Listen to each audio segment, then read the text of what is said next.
Dennis harus punya empati kepada nasib guru di negeri ini, terutama guru-guru honor. Mereka pahlawan dari satu bangsa. Mereka berjuang dari sejak penjajah belum ada di negeri ini, dari zaman batu sampai zaman teknologi. Dari merekalah kita mengenal huruf, angka, dan dunia. Kalau Dennis jadi presiden, jangan cuma jadikan mereka sebagai calo masa depan yang hanya bisa berteriak, "Anakku, jadilah presiden, jadilah seorang menteri, jadilah seorang dokter, polisi, dan tentara."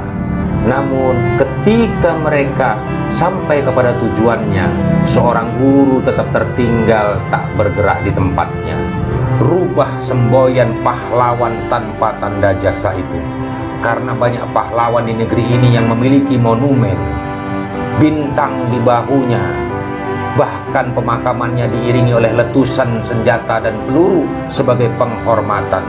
Tapi guru yang menghantarkan mereka sampai kepada tujuan bahkan tak memiliki makam pahlawan sekalipun.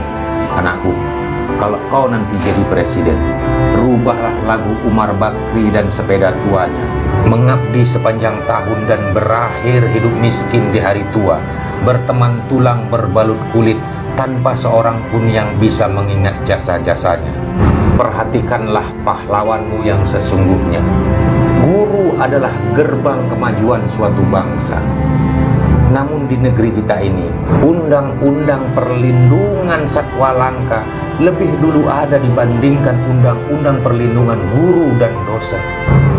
Anakku, menjadi apapun engkau kelak, bekerjalah dengan hati dan seluruh jiwa ragamu, sehingga setiap tarikan napas dan gerakanmu menjadi ibadah di mata Allah Subhanahu wa Ta'ala.